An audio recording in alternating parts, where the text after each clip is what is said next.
Hello, and welcome to another Telekinesis video. Today, we're gonna talk about how to do telekinesis from another room.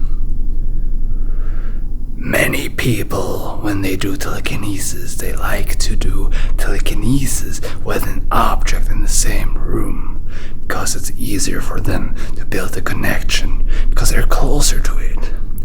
But let me tell you that you can do telekinesis with an object from a different room, and the technique is the same.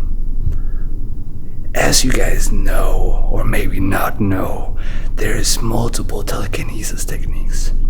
There is the one where you build the emotional connection to the object, and there is the one where you move an object with your imagination.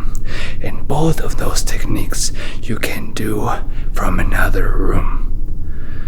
I haven't been doing my guru technique as much lately because I've been practicing the new one, which means I move an object through the power of my brain more so than my heart. So I imagine moving the object with my mind. I see the object through my inner eye, and then I picture how it's gonna move back and forth, okay?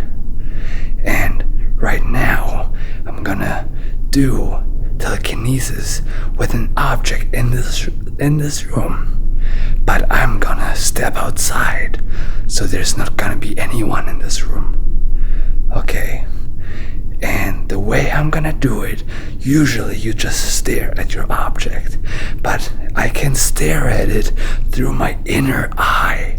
I don't have to see it through my eyes, I can see it through my inner eye, okay? And that is just for you to understand that you don't have to be close to your object. A certain distance, you shouldn't be too far, okay? So you shouldn't go too far, but to just go in a different room, this is okay. Okay, so I'm gonna do telekinesis with an object in this room, and I hope that you're gonna see which object I'm gonna do telekinesis to. Okay, let's see.